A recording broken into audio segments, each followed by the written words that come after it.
দুর্গা পূজা চলতেছে, ঠিক না?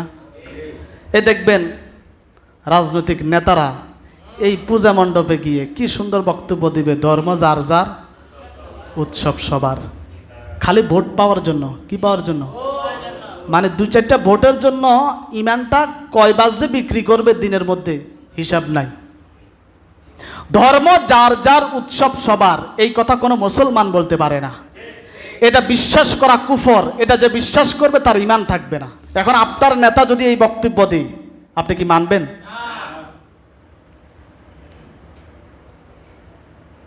এটা কখনো মানা যাবে না।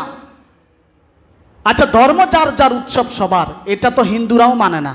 মানে তারা যদি মানতো, অন্তত আজকে জুমার দিনে কয়েকজন অমুসলিম জুমার নামাজ পড়তে আসতো। কিন্তু আসে? সারা মসজিদ তালাশ করলে একটা অমুসলিম পাবেন?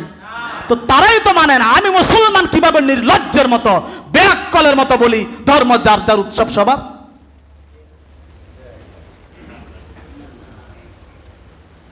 কি আল্লাহর ইসলাম কি এত খাটো হয়ে গেল?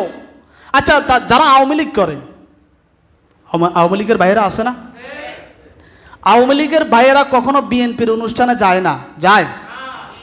বিএনপির লোকেরা কখনো আওয়ামী লীগের অনুষ্ঠানে যাবে না, কারণ গেলে দল তাকে ছাড় দিবে না। ছাড় দিবে?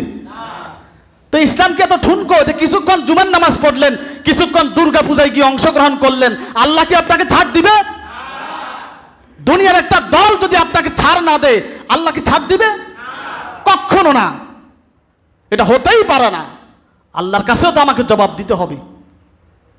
অতএব ধর্ম যার যার, উৎসব সবার, যেই কথা বলবে তার এই কথা আমরা মানি না, এটা বিশ্বাসও করি না, এটা বিশ্বাস করার সুযোগও নাই। যদি আমার নেতাও দেয়, আমার কোনো একবারে কাছের মানুষ যদি এই কথা বলে, আমি তার এই কথার আনুগত্য করব না।